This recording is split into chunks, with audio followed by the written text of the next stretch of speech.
Dorkening and all affiliated shows are not intended for anyone under the age of 18. The following may contain discussions or scenes that have adult situations, graphic violence, nudity, strong sexual content, and graphic language. This show is intended for mature audiences only. Viewer discretion is advised. Everyone thinks because you're a zombie, you don't know good coffee. Well, they're wrong. We have very active lifestyles. It's not all wandering the countryside aimlessly or scaring passing motorists. And we all love a good cup of joe. And there's only one brew that gets my seal of approval. Deadly Grounds coffee is my guilty pleasure. Bold, robust, delicious. It's coffee that can wake the dead. With over a dozen different roasts and flavors, Deadly Grounds can satisfy the most finicky of coffee addicts. The aroma is so intoxicating. It brings all of my neighbors out of the woodwork. Deadly Grounds coffee. Coffee to die for and zombie approved. It's good to get a little deadly.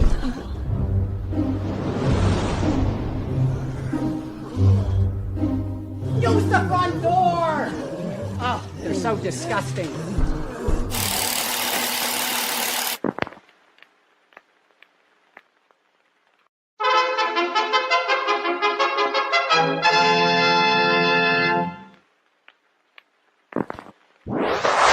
Persons under 18 will not be admitted.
What's happening, everybody? Welcome to another kick-ass episode of Still Toking with.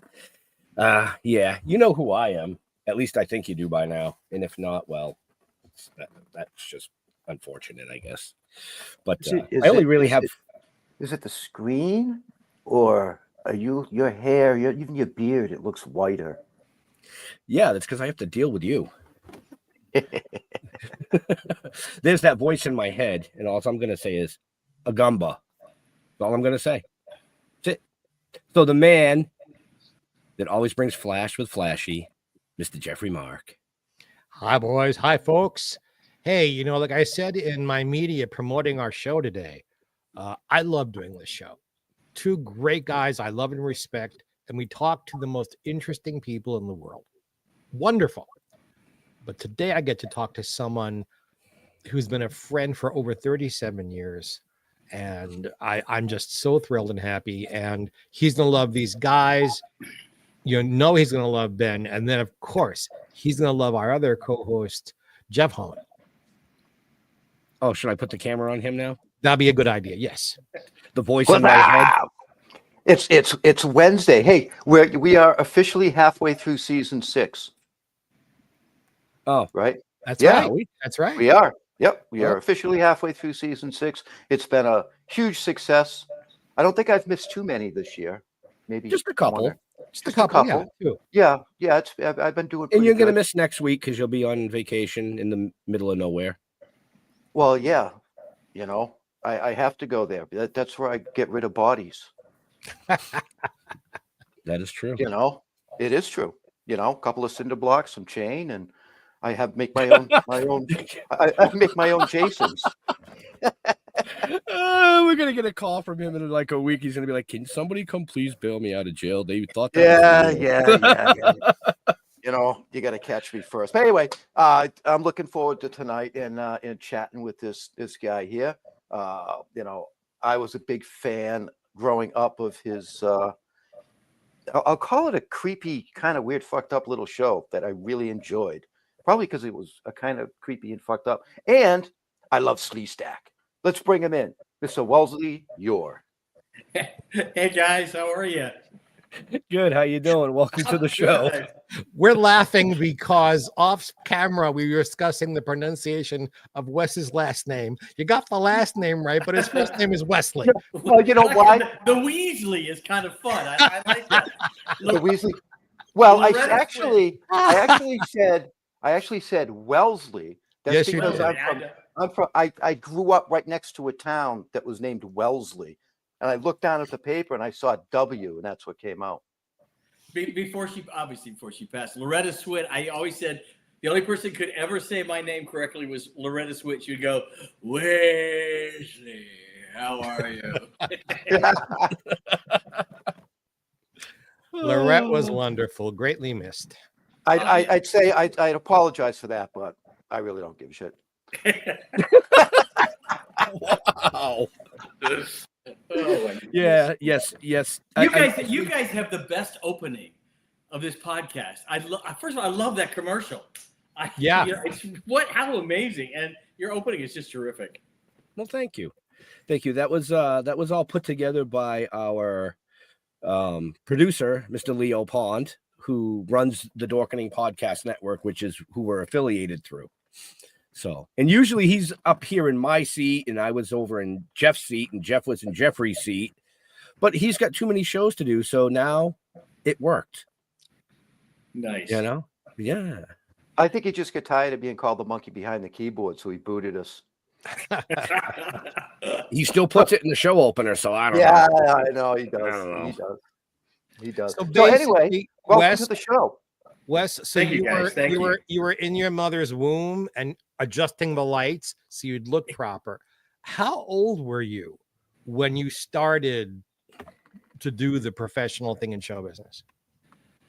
Well, my first job, I was driving Robert Goulet and Carol Lawrence in a mobile home called they said the Bob Goulet Show on the side. It was a Dodge Travco motorhome when I was like 18 and a half. I met them in Las Vegas. I was selling artwork after school at the Frontier Hotel. They said, we want you to go on tour with us and drive our mobile home for the Goober Grove circuit. They were doing I Do, the musical and the concert. And so as a kid, they flew me to New York. And I'm driving the Goulets, around on the East Coast for the whole summer. And then I started working in New York. My first job was the American Shakespeare Festival at Stratford. I was doing Ariel and the Tempest and doing Shakespeare. Wow. But I'm from the South, from Mississippi and Louisiana, and I didn't know anything, not a thing about Shakespeare. And I remember I was working a temp job, and it said, you had to do 2 pieces from Shakespeare. I went to the library. I learned 2 sonnets. I did them. I got this job as Ariel. And we rehearsed for a week in New York. And I get on stage, and I'm going, all hail, grave master Grace, to hail. I come to answer thy beck and call, be it to fly, to swim, to dive into the fire. And they go, Wesley, not on our stage. I go, what's wrong? They go, your accent. I go, what accent?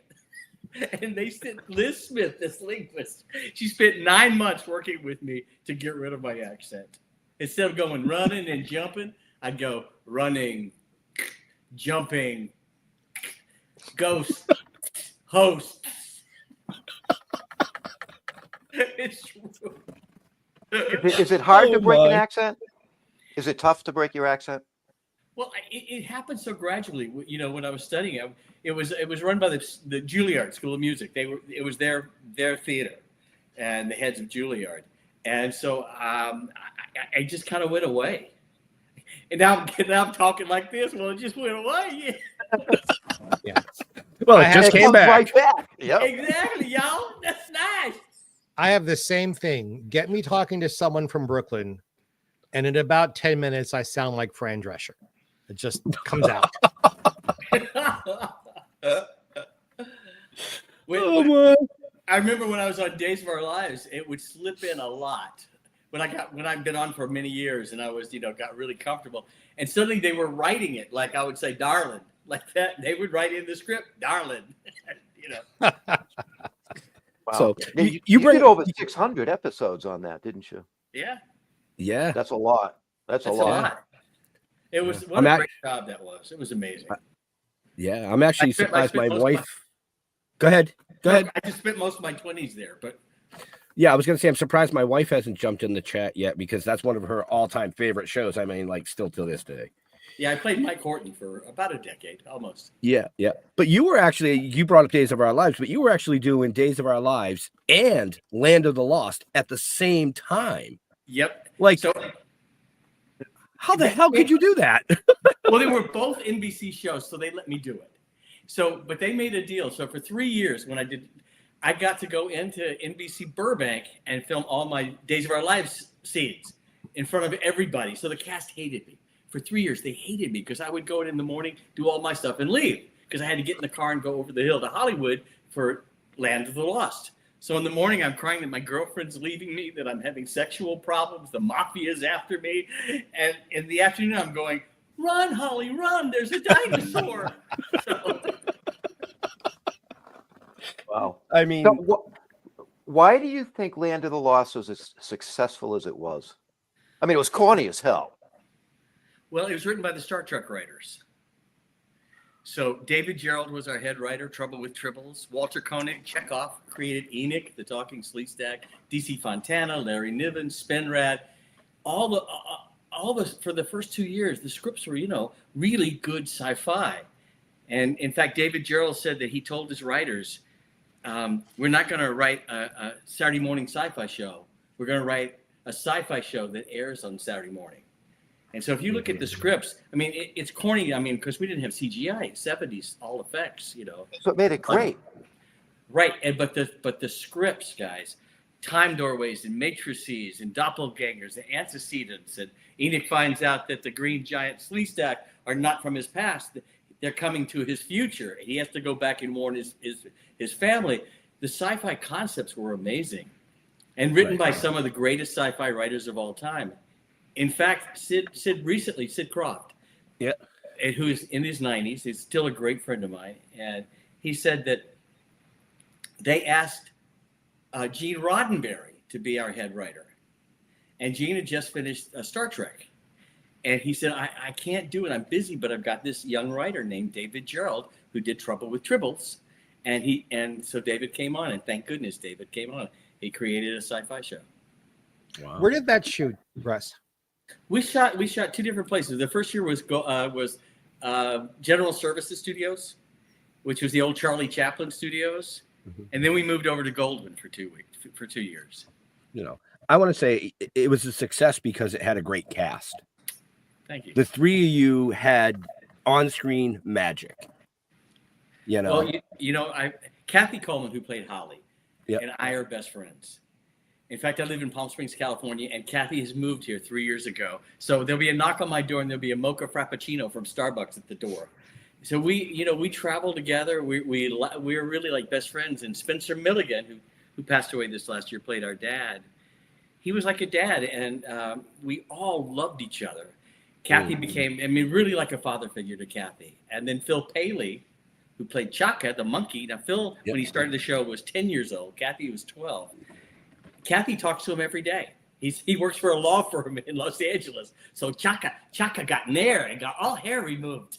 Chaka boy now. I love it. You're given an awful lot of what I thought were complex storylines on Days. That they weren't your average everyday. They gave you some serious shit to act out on that show. Yeah. I don't know that there were young leading men who were asked to do as much as you were asked to do. You know, going from, you know, troubled teen to being a doctor, going from being a virgin to being whatever season it was that they made Mike Horton out to be. Yeah. How did you, when you were still kind of young as an, I mean, you were in your 20s. Sure. Was there, go ahead. When I first got on the show, let's see, a wagon fell on my chest and crushed it. Then I found out that my father wasn't my father. He was really my uncle, because my uncle had raped my mother years ago at the hospital. Then I had an affair with Trish, but I couldn't get it up, so I thought I was gay. So then I had an affair with my father's ex-lover, Linda, to prove that I was okay. And then I met a girl with leukemia. I married Margot. She died. It was the first week of the show. It was. Welcome to soap operas, folks. Thank you so much, bro. Well, no offense. I'm glad I was working. See, unlike the two of you, I was too old to watch the morning show. But when I was kicked out at 17, I don't know why. I just turned on Days of Our Lives one day, and Wes was there. And it's like, all right, I'm watching this for the rest of my life. And I think I watched that show almost 20 years on a regular basis. You're never too old because it's still on. You can see the reruns on like Tubi and things. And as a matter of fact, I'm pretty sure that the Sid and Marty Krofft started a channel, right? Don't they have their own streaming channel now? Yeah, and it's on Cineverse and Cineverse. That's what it is. All over the place. And in fact, a big announcement last week on Netflix, all over the news. New version of Land of the Lost. It's in development for us, based on the original series. Yeah. I don't What do you like think the about remake. But you know what, David called me, and who's our head writer, and he said, you know, you have Sid's phone number and stuff, and so I gave it to him. And I mean, wouldn't that be wonderful if David came back and became the head writer and continued the legacy and the traditions? Yeah, I'd have to watch one or two, but I'm one of those. I love the original stuff. Right. You know, it's just that's me. That's going to be a tough one. So, You know. Wes, is there any young actor out there that you'd like to see play your part? Have you met Wesley Eure here? You think I could play 16? There's not enough Vaseline for the screen. No, they should just add a grandpa to the story, and then you can play that. If they came to me, what I'd love to do, I'd love to be a monster. I'd love to be like an Enoch, or I'd love to be. That would make me really happy. I could see that. I'd watch that then. Yeah. Does it bother you at all, Wesley?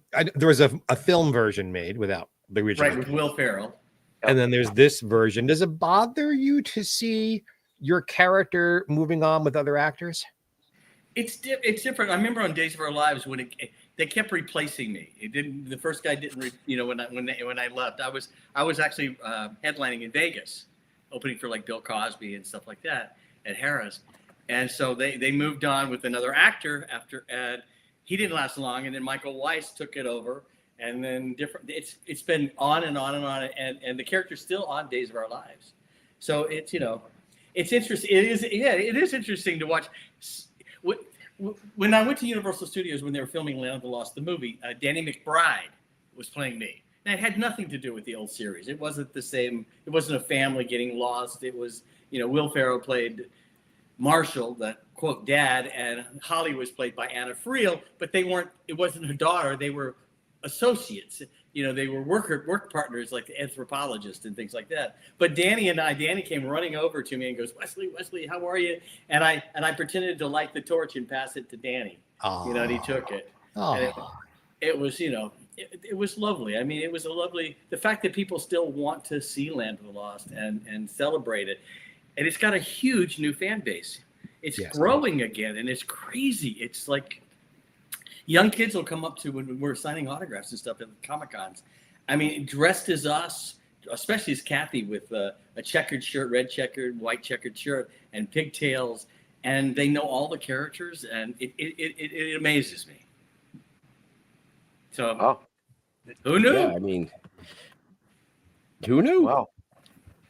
But So So you that know, must that in still Days of Our airs Lives- somewhere then. the what? That still airs somewhere then. I think 5 or 6 streaming services right now. Yeah, It's all Tubi over. has it. Tubi, Yeah, Does Tubi- Tubi have it? I think, Yeah, Tubi Amazon has- Prime has it. I think Yep. there's a couple of Cineverse. I don't know. There's a couple of other ones. Yeah. There are episodes on YouTube. It's everywhere. Yeah, it Oh. is. It really is.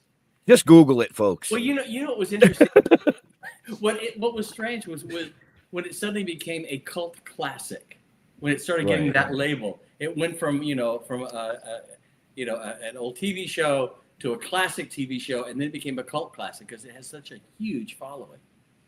Yeah, your show has become like I Love Lucy, The Honeymooners, Dick Van Dyke, Land of the Lost, Twilight Zone, Star Mhm. Trek. It's in that pantheon of every generation rediscovering it and loving it.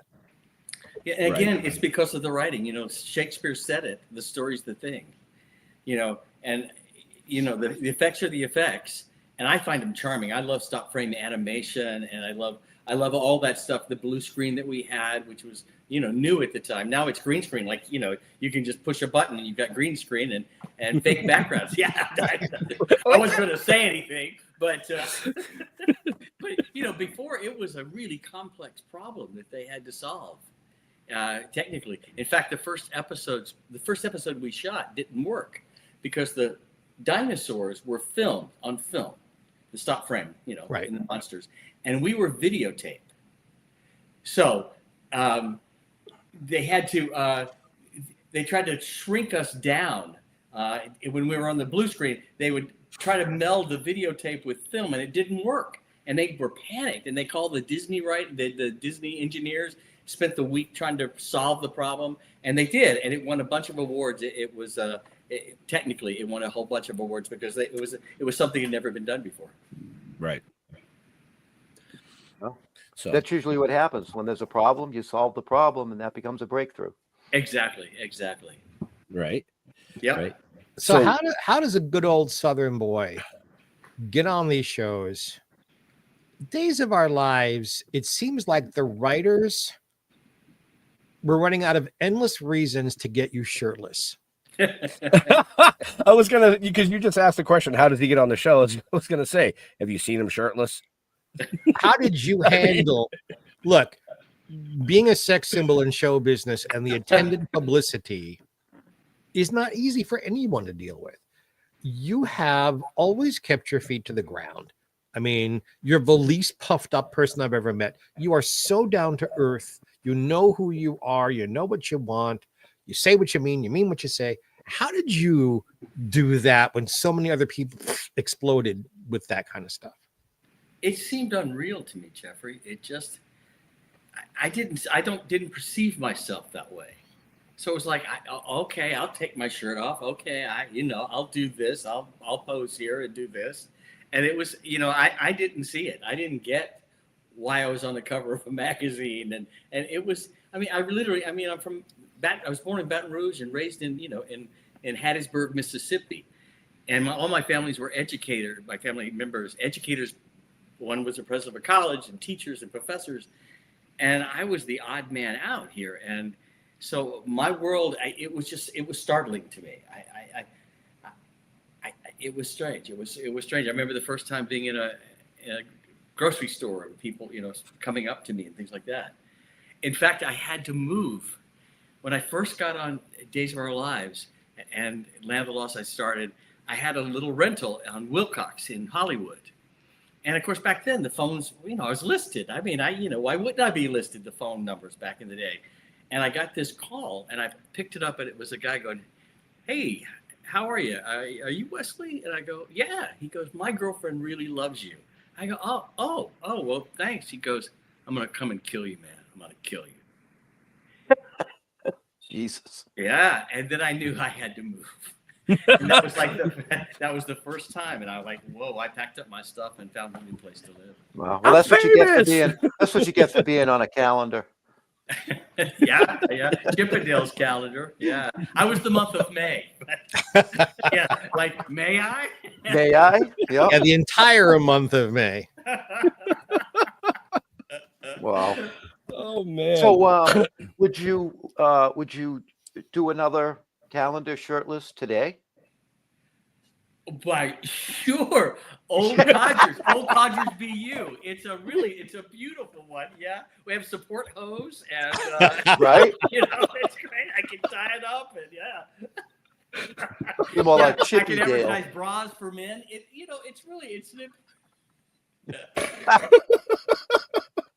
I'm just biting my tongue here.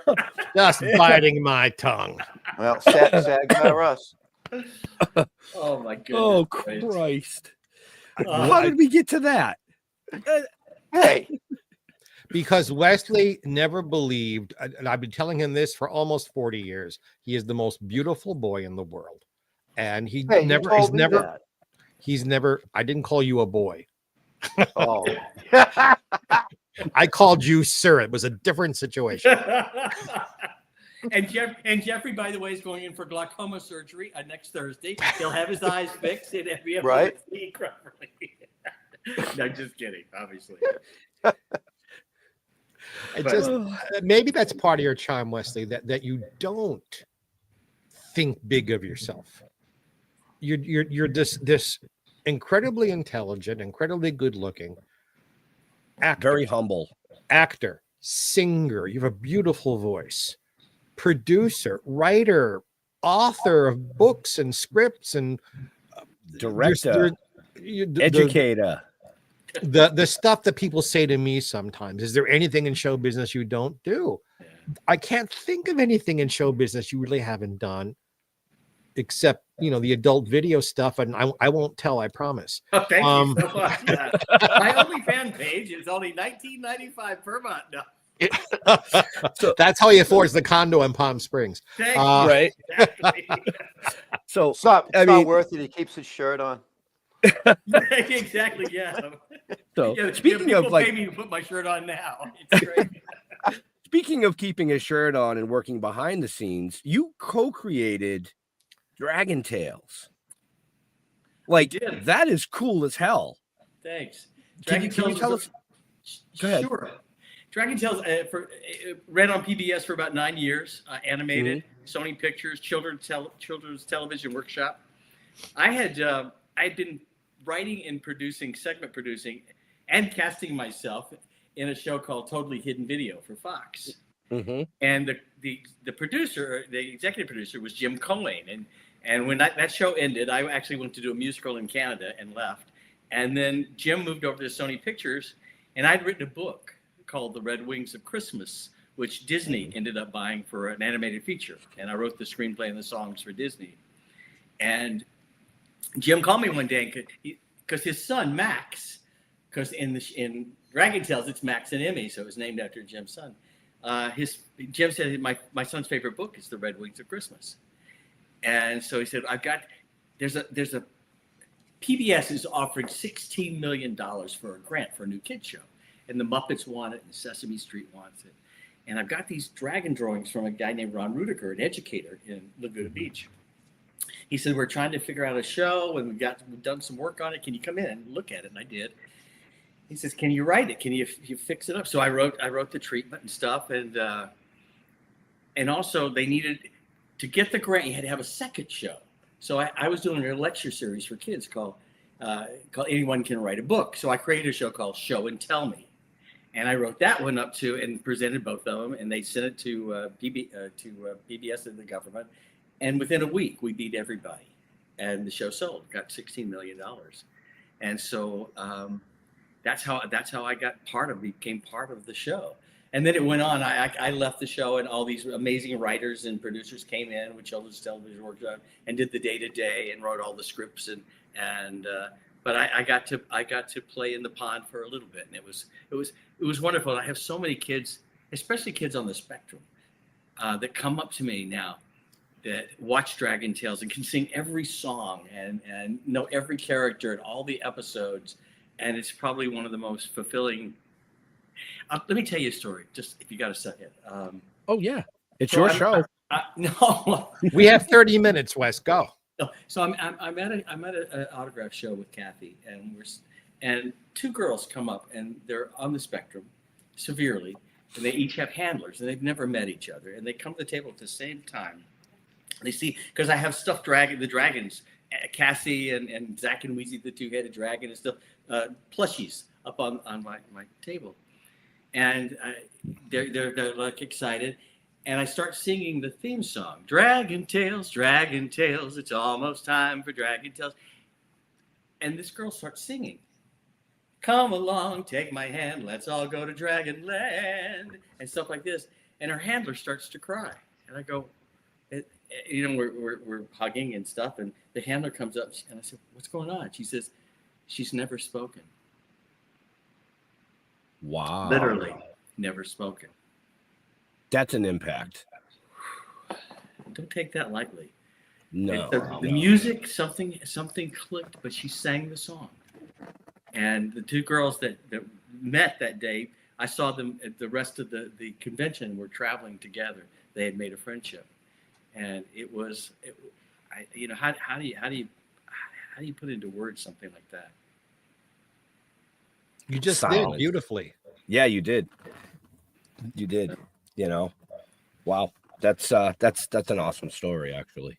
Isn't that it? And it happens with Land of the Lost too, because listen, if people come, and Kathy says, people come up to Kathy and they dissolve. These guys will dissolve back into 8-year-old boys with a bowl of cereal in front of a TV, and you can see them. They become little kids again, because we go back to that time, when it was our time. Saturday morning was our time. It was something we looked forward to every week, and we got those 6 hours, and the parents got to sleep in, and then we had to go play. But it was a special time. Yep. A kind of the same story, just real quick. You all remember Yvonne Craig, who played Batgirl in the Batman series, and she would do the same kinds of shows that Wesley does. And inevitably, these middle-aged men would come to her and confess. And she said to me, if one more middle-aged man comes up to me and tells me he got his first erection because of my Batgirl suit, I'm going to vomit. Kathy and I have a nickel. We take a nickel and put it between us of these shows. And somebody comes up to Kathy and goes, you were my first crush. I slide the nickel over to Kathy. Because if I had a nickel for every time, and if somebody comes to me, you were my first crush, and Kathy slides the nickel. It's just a little thing we do. It's just very silent, back and forth. It's fun. It's a lot of fun. That's hilarious. You dropped a little piece of information there a while back. We kind of just went past it. I would be fascinated to know, headlining in Las Vegas and being an opening act for Bill Cosby, what sort of act did Wesley Eure do back then?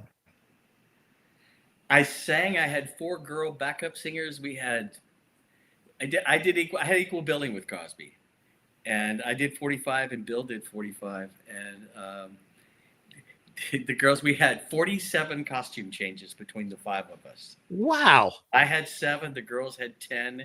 It was a big production with sets and costumes, and sang and danced and told jokes. And my favorite thing, because obviously with Bill Cosby, we know what happened, and the sadness of the disappointment we all feel with what happened. Yes. But I remember opening night at Harrah's, I had not met Bill before. And I'm in my rhinestone tuxedo. And I remember, rhinestone tuxedo. Okay. So all the choreographers and the girls the girls actually kind of flew in on the opening number. So they had to go get all hoisted up and everything. And they called 15 minutes, and I hadn't met Bill. So I'm all by myself. I'm terrified. I'd never done a nightclub. This was my first nightclub act ever. I'm not opening at Harrah's. And I go knock on Bill's door. And he's got his jogging suit on, his cigar. And I go, hi, Mr. Cosby. I'm Wesley Eure. He goes, I know who you are. Come on in. So I go, he sits down on a chair. And I, in my rhinestone tuxedo, get on my knees. I grab his legs. I look up and I said, I am so scared. And he started to laugh. And he said, let me tell you a story. He said, I was a stand-up. And when I was doing, I Spy, Robert Culp, said, took me aside, and like a light would pop on the set. I'd get scared. He explained what was going on. And he just walked me through the whole process. He says, I'll take care of you. And every night he watched my act, every night. And he would give me notes. and I would, I would finish my act, applause, and the orchestra, we had 22-piece orchestra, and it would go, ladies and gentlemen, Harris Hotel is proud to present Mr. Bill Cosby, and the music would start, and Bill comes out with his jogging suit, cigar, dragging his stool, and he said, okay, let's bring back Wesley's daughters, and he brings my girls back, and he goes, and now we'll bring Wesley out, and the audience is cheering, and so imagine there's 3,000 people streaming.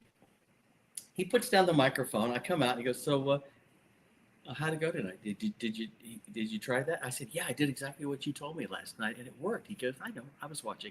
Ladies and gentlemen, Wesley Eure. Like we had this private conversation every night on stage. It was, so to say I was disappointed and hurt by what happened in his career and what he, is an understatement. But to me, he had been so kind, and he did not have a reputation for that, and I feel very fortunate. Well, I'm listening to Wesley describe this and Mr. Cosby, and I think this is another tip of the hat to him. The words you choose, Wes, the way you don't make a drama out of a story, you tell it like it is without puffing it up and making it. And I will say personally, we've had conversations, he and I, privately. Jeffrey, that's gossip. Don't repeat that. Or Jeff, you're talking too much. Make sure you let the other person say good stuff. Listen to the other person. Wes has, we're more or less the same age. I'm a little bit younger, but and he'll do it. He'll put his arm around you, not maybe physically, but mentally, heartily put his arm around you and go, think about this for a second. I don't have very many people, show business friends, who can do it and do it in such a loving manner without ever being insulting, talking down to.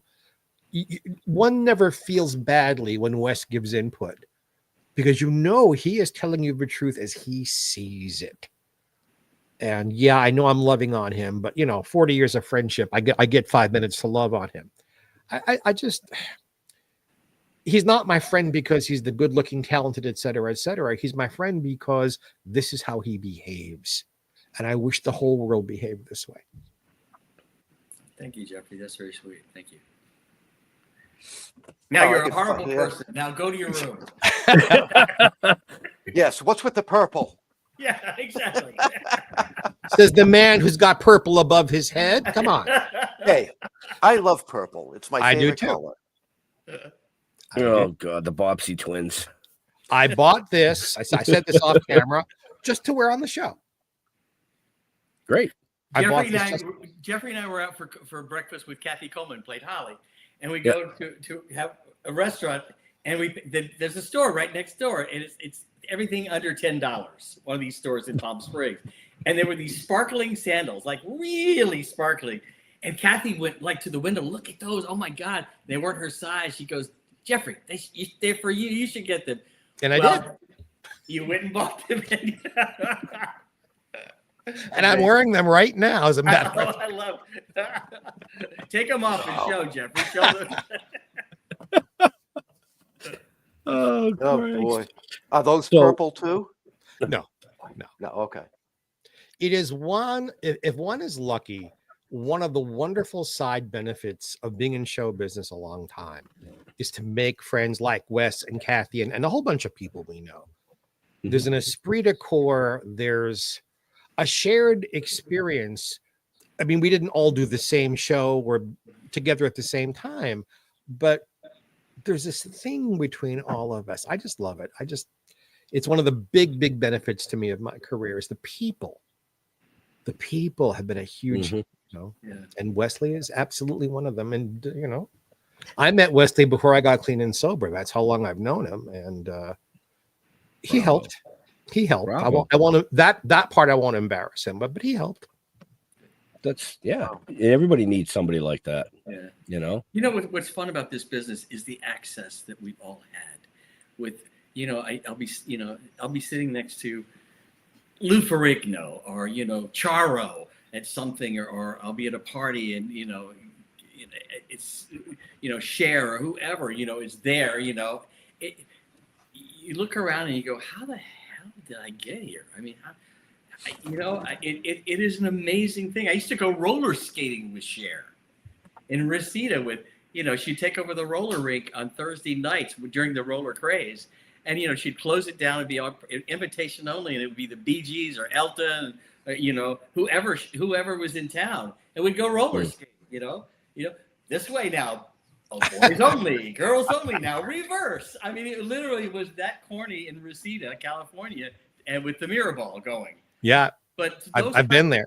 Going to Cher's house for a garage sale, which I did 3 times. She was selling. Selling stuff out of her garage, and I'm sure she had something I'd like. I'm sure. Probably. But I totally have to agree with you, Wesley. I mean, Jeff and I, just a quick backstory.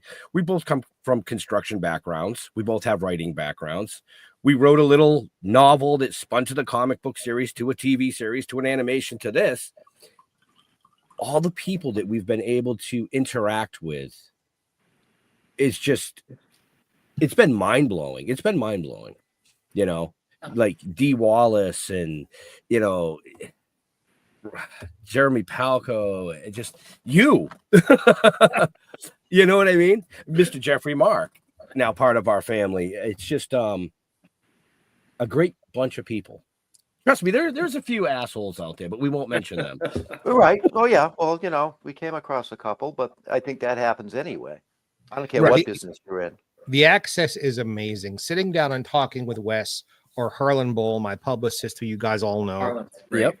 And Love you start Harlan. talking about, I did this and I saw that, and you realize you're talking about presidents, first ladies, governors, mayors, the media people, and the paparazzi people, and we look at each other and go, how the fuck did this happen? How did we, who were not born into the business, how did we from Mississippi or Brooklyn or Boston, how did we come to, Harlan's Midwestern guy, and yet we've met. Harlan makes the joke that between the two of us, we have met every single human being in show business at one time or another.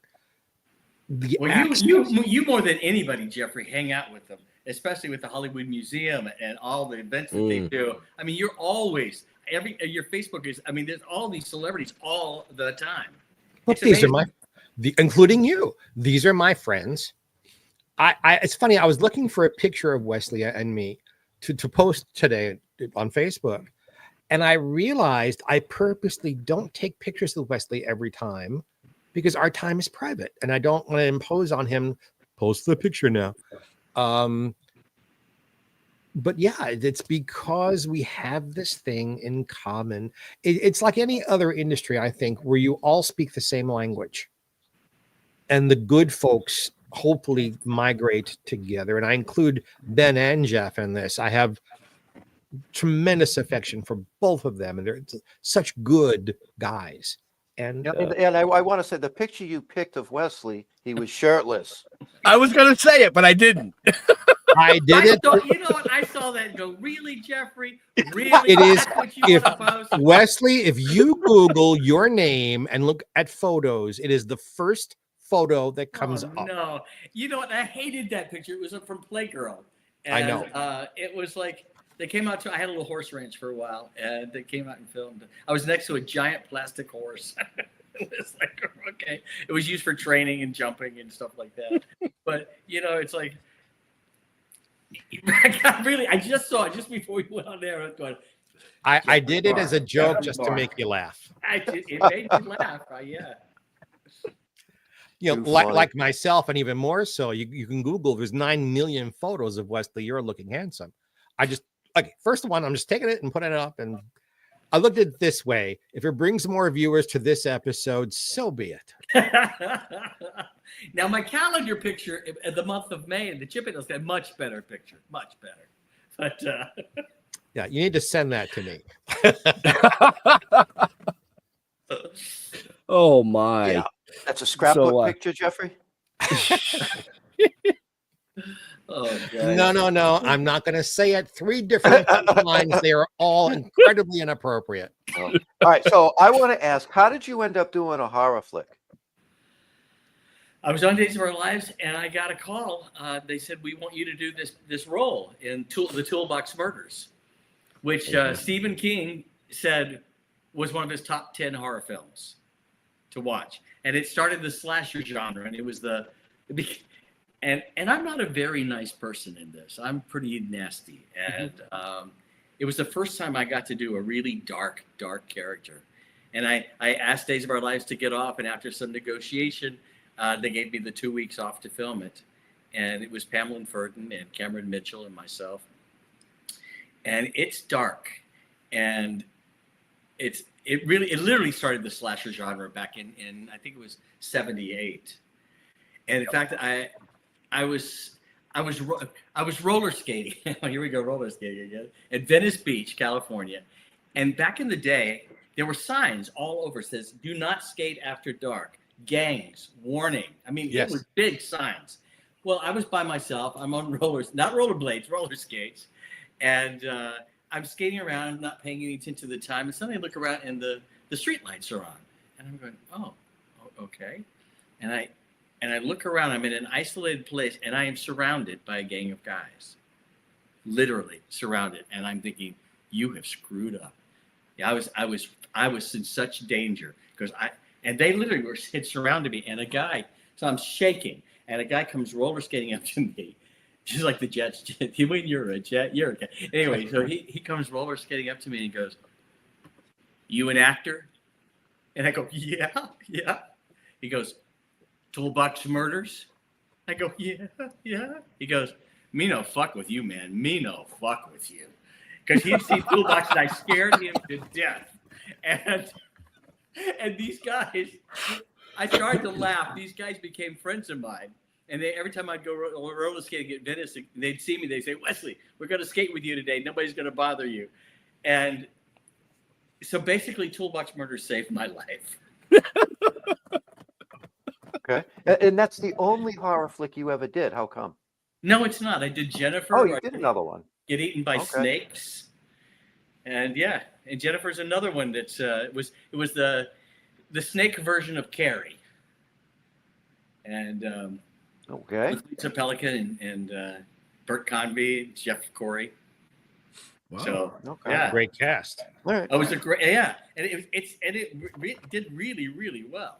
So it got great reviews back in the day. You missed that one, The Holman. Toolbox Murders that's a horror classic right now. Right. I mean, it's become it's labeled a cult classic. Yep. And and I remember when Stephen King announced, he said somebody asked him if you had 10 movies to rent for Halloween, what would be the list? And we were right there. Nice. You are at this stage in your life, our lives, about as busy as someone our age should be. How did you, because I've watched this go from, I wonder if we can get booked, to you're somewhere else in the world every fucking weekend. How did you grow that? How did that happen to you? Kathy and I just sort of, we just put ourselves out there, and it's the show. Again, the writing, the show has hit a nerve and has created this new audience, and I think we're also the only ones left alive from that generation. So why don't you tell our friends who are watching and listening, if they come to see you at one of these places, what can they expect? What's the experience? Kathy, 10 years ago, Kathy had this idea, because in the opening of Land of the Lost, I sing the theme song for Land of the Lost. And it's Marshall, Will, and Holly on a routine expedition, met the greatest earthquake ever known. High on the rapids, it struck their tiny raft, plunging down 1,000 feet below to the land of the lost. So we're in a yellow raft that goes over a 1,000-foot waterfall. So we bring this big yellow blow-up boat with yellow oars, life jackets, and fans get in the lifeboat with us, and we hold the oars and slee stack skulls and heads, and Kathy has a dopey puppet, which was our pet dinosaur, and we scream and go over the waterfall for a photo. So I have done it, and it is so much fun. You can join a list of celebrities a mile long. Every celebrity you can imagine, from the cast of Brady Bunch to the Little House to John Schneider to every Sam Jones, Melissa Gilbert. It's just, I mean, it literally is probably about 100 celebrities that have been in our raft, and they come running to us. Yes. I remember Patrick Wayne. We were doing a show with Patrick at Monster Bash. And his agent said, "Get in the raft with Wesley and Kathy." I don't want to get in the raft. And so he finally got in the raft. He took a picture, begrudgingly. The next morning, he comes running up to us and says, "Wesley, Kathy, I need another picture in the raft. My Facebook and Instagram blew up with that picture. It's all over the place. I want another picture." And so, and Loretta Swit, right, a year ago. Yeah.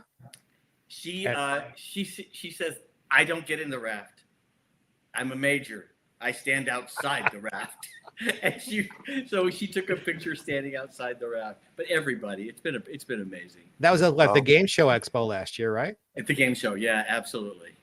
Yeah, they were there in the afternoon. Right? They were there in the afternoon, and they had me singing at night, playing Rip Taylor for the $1.98. We recreated the $1.98 Beauty Show, and I sang the theme song that night. Oh wow, Jeffrey! I wish I'd seen it. He was too busy in the raft. I think I collapsed after. Listen, jumping in and out of that raft at my age, because it's on the floor. You would think that would be the stupidest picture in the world, but it's not. It come out so great, and then fans will Photoshop it on a waterfall, and it looks amazing. We actually a few weeks ago had the banjo boy from Deliverance, the guy that played the little boy that ding, ding, ding, ding, ding. Yeah, you sure got a pretty mouth. So he got in the raft with his banjo, and fans, if you go to my Facebook, fans photoshopped us on a very creepy river, with banjo boys that they're playing. Oh, you have a summer filled with these appearances. Why don't you promote yourself a little here? What's coming up over the summer? What's the next stuff coming up? We're going to Lancaster, Pennsylvania in a week. We're going to Shore Leave, which is going to be a great show. Then we go to Raleigh, North Carolina for a huge show at the end of July. And then we are heading to Las Vegas. We do the Star Trek convention for a week in August. We've got Dallas Fan Fair. We've got Raleigh. We've got oh my gosh, Albuquerque.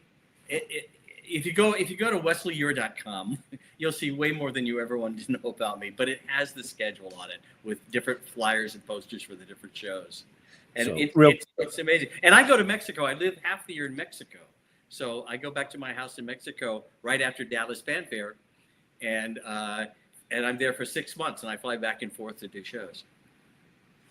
So just in case you missed that, folks, make sure you check the show notes up above or down below, depending on when you're watching or listening to us, because all that information is there.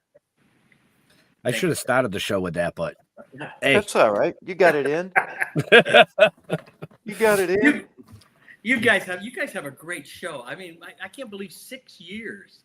You know how hard that is to do this many shows and book this many guests and to create this much fun and entertainment. It's not easy. It's crazy. Kathy and I started our own web channel. I mean, doing podcasts, and it kind of petered out a little bit because we just what are we going to talk about now? So for 6 years, guys, bravo.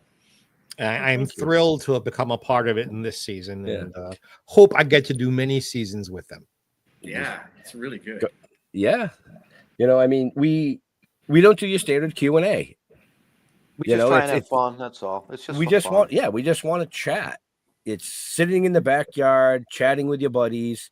We want to know stuff that most people don't know. Like, what's your favorite color? Well, today it's purple. Right. So, So we know a few promoters out here on the East Coast. I think I'm going to drop your name to them.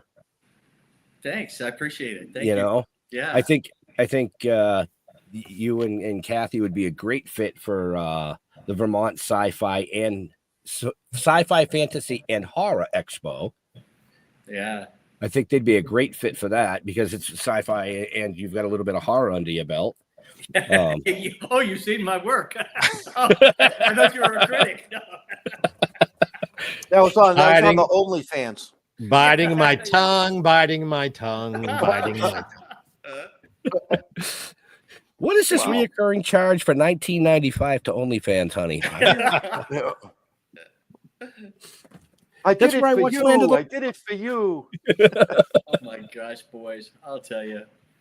Wes, besides all these places you're going to be, I know you never only have one thing going on. What's going on in the back of your head? Another creative thing you're thinking about or wanting to do, or maybe you're already working on that I don't know about. Yeah, well, I've got a new animated series that we're working on right now, and hopefully I'll be able to announce something soon.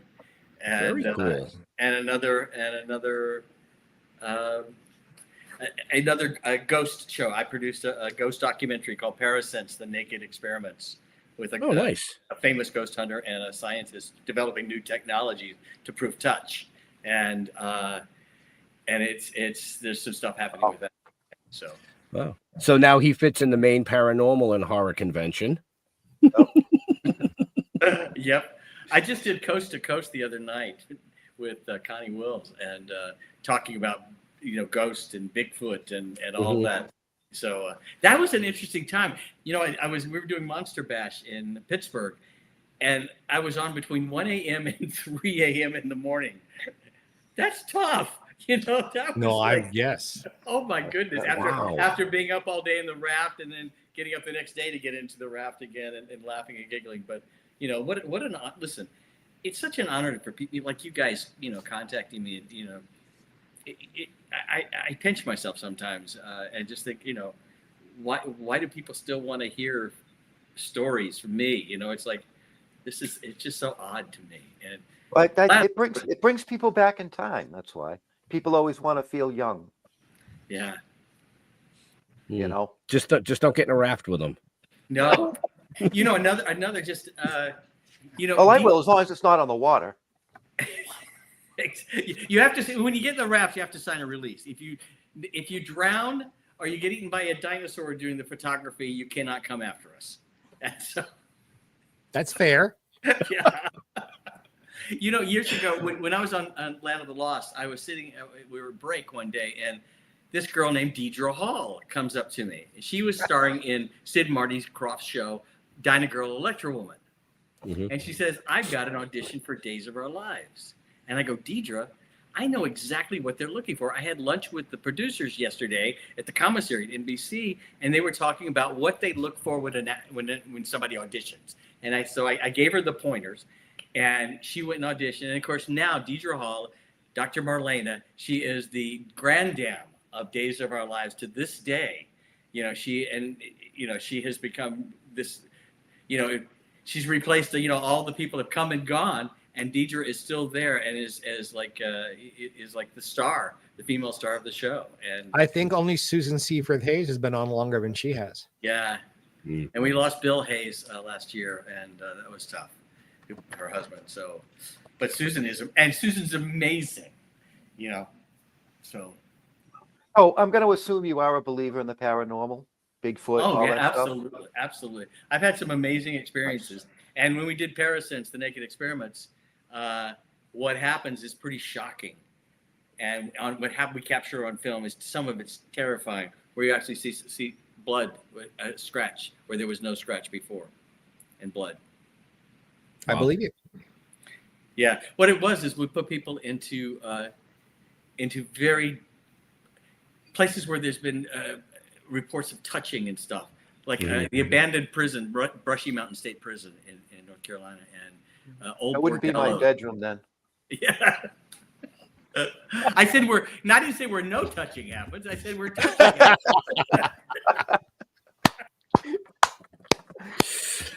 Yeah. Yeah, you would definitely fit into the Maine Paranormal and Horror Convention. The guy that puts it on has the largest museum for Ouija boards. Wow. Yeah, he's got some that are over 100 years old and shit. Yeah. Yeah. Cool stuff. And he just got what did he just? He just got a lobotomy set from a psychiatric hospital that's been like out of business for 100 years. So he has like some really creepy shit, but he's totally into the paranormal. Wow. Yeah. Yeah, He'd be a good fit there. it is, listen, what I know is that I know nothing. Right. I don't pretend to know the answers to anything. I want to go and experience it. What happens. I want to see what is the truth of this. And if nothing happens, then nothing happens. If something happens, then what's it all about? Right. And so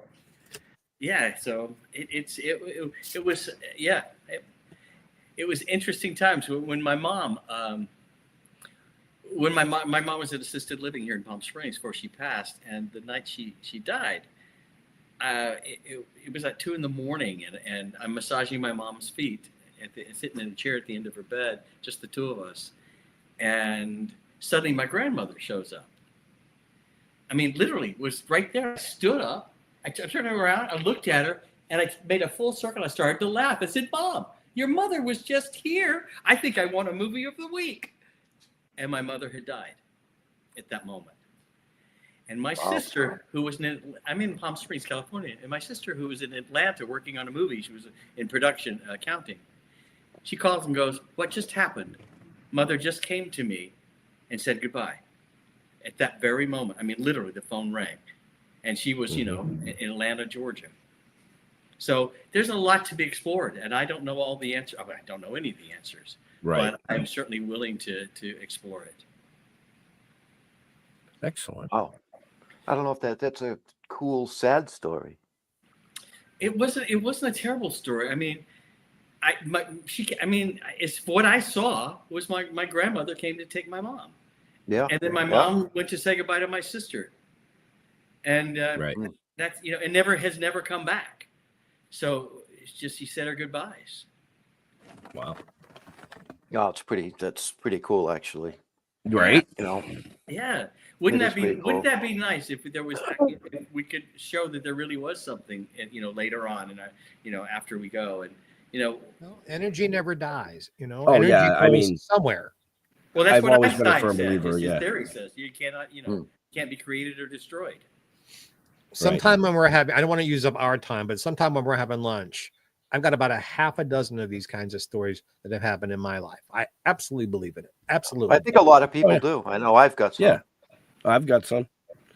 We could do a whole show on it. Yeah, absolutely. It's it's not a coincidence that this has happened, that you all have stories. It's Yeah. just not. In and of itself, look at that. All four of us here. Yeah. right. Yeah, and they're private moments. They're not, they're not public moments usually. There's something very intimate and private, and so it's not that there's somebody's trying to create something or trying to grandstand or something like that. At least my experience, it's something that just happens, and very. Usually, it's a heartfelt thing when the way they describe it. Yep. Yeah. Yeah, absolutely. Or fear, however it comes out.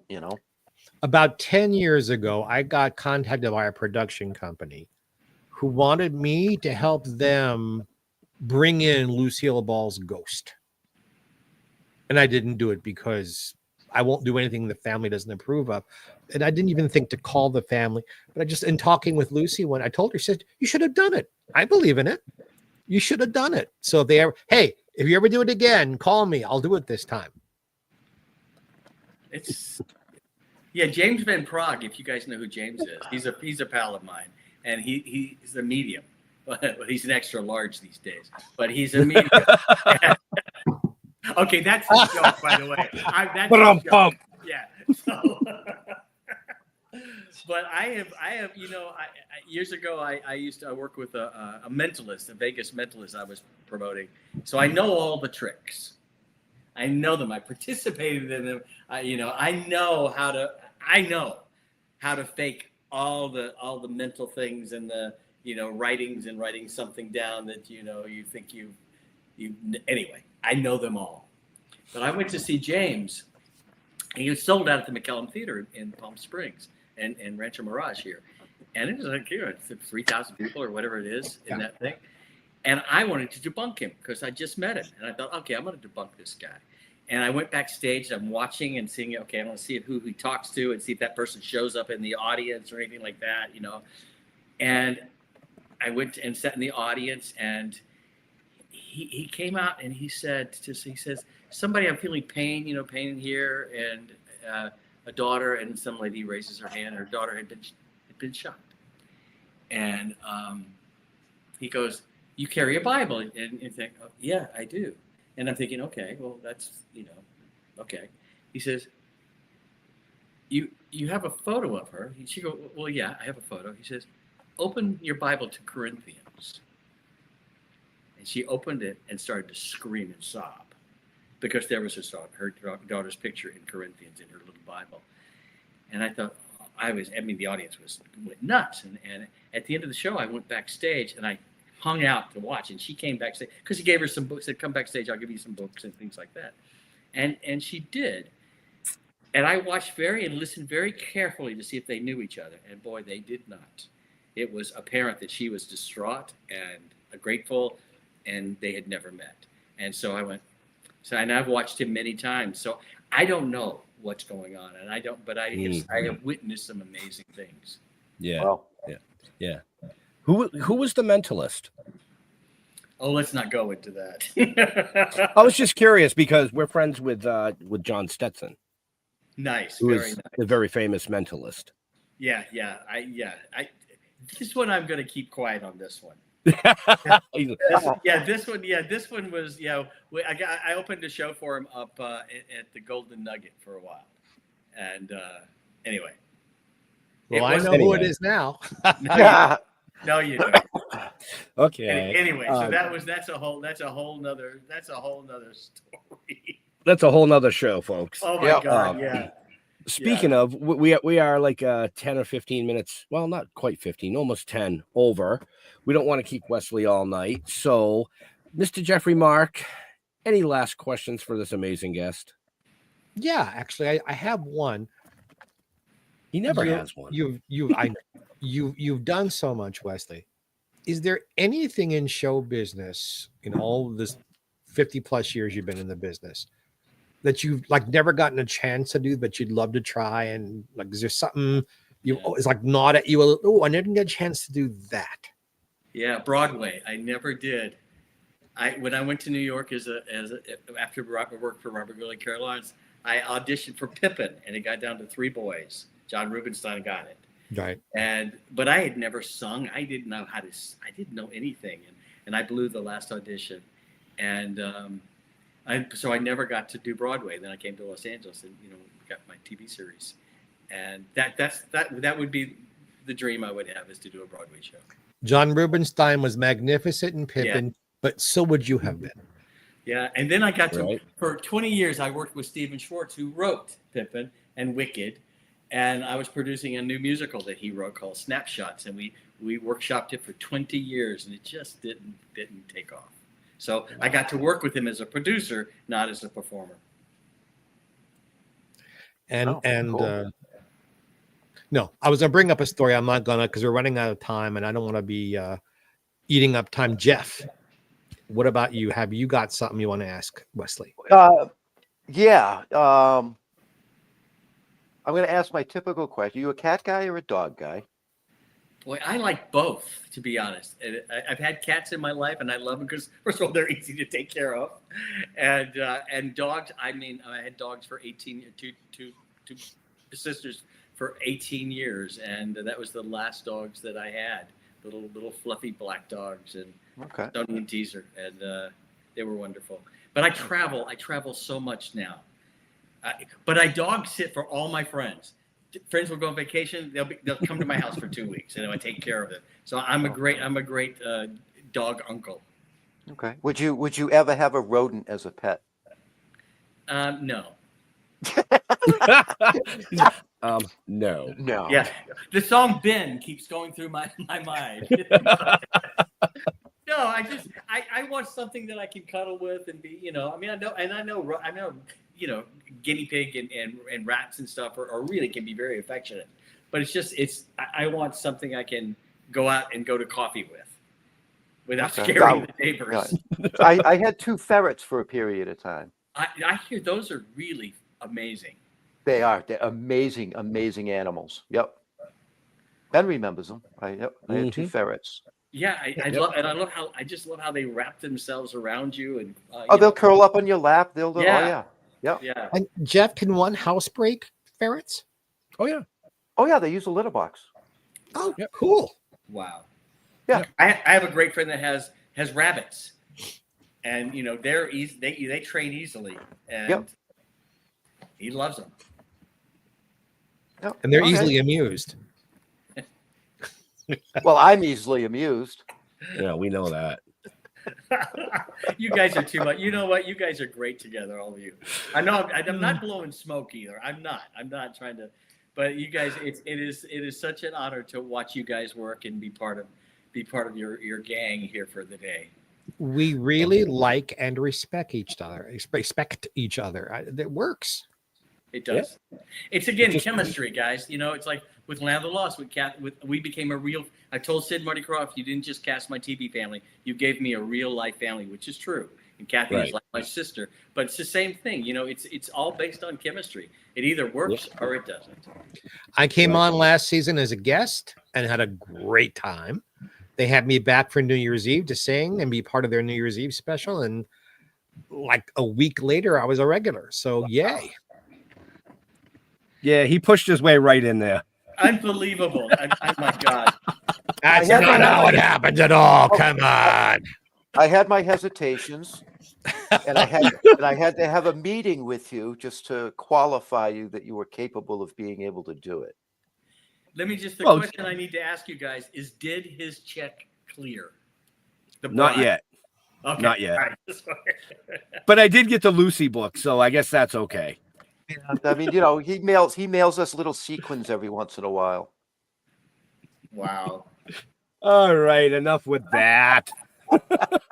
I got to, you know what? With Lucy, I got to teach Lucille Ball how to play Password because I was a regular guest. Tell the story. Please tell that story, Wes. Your time. Anyway, Well, it's your time. So I became a regular on Password with Alan Ludden and Tom Kennedy and the different hosts, and I play a lot with Elizabeth Montgomery. And Alan Ludden at one point said Elizabeth Montgomery's the best female player and Wesley's the best male player. So I was on a lot with Betty White and every female star. So one day I'm in my dressing room at NBC Burbank. The producer knocks on the door and said, Wesley, would you mind teaching Lucille Ball how to play the end game of Password? Because she had played it when it was black and white, but there was a new end game called Alphabetics. And I said, Lucille Ball, are you crazy? Yes. So I called my mother. My mother lived in Burbank because on Days of Our Lives, I had a house in Burbank. And I said, Mother, what are you doing today? She goes, nothing. I go, want to spend the day with Lucille Ball? And she goes, yeah. And she was there in 10 minutes through the guard gate, everything. So Lucy came in and in my dressing room and my mom was sitting there. And, we shot 5 different half-hour shows. You bring 5 wardrobes, so you shoot a whole week. And so she sat in there, watched on the monitor, and I don't know who the female other celebrity was that I was playing against at the time, but we'd film the half hour. I'd come back and we'd talk about all the clues, and I'd change my clothes in front of her, and we spent the whole day together and had the most amazing time. And talking about access and being able to be next to your heroes. I mean, I was with Lucille Ball was with my mother in my dressing room while I'm changing clothes. I mean, it was like there's just no words. It was fabulous. Right. And then Red Fox, I had to share the dressing room with Red Fox one day at NBC, and Red took off his shirt, and Red had tattooed above his nipple. He had like prison tattoos, but it was a face. It was like they had 2 eyes, and the nose was the nipple, and the mouth underneath. And I go, he took it off, and he made him sing. I have never laughed so hard. And there I am with Red Fox, and I'm sharing a dressing room, and his nipples are singing. I mean, There's a book in there someplace. Right? There you go. There's a new book. That's not a children's book, though. No. Oh, What hell of a thriller. right? The new Oh my horror God. novel by Wesley Eure. That man was so, there's just some people that'll just make you laugh all the time. And boy, did he just, everything he said was just a hoot. I mean, it was amazing. Anyway, how do you explain that? It just was amazing. I'm looking around and go, how did I get here? I say that all the time. Right? Don't drink as much then. And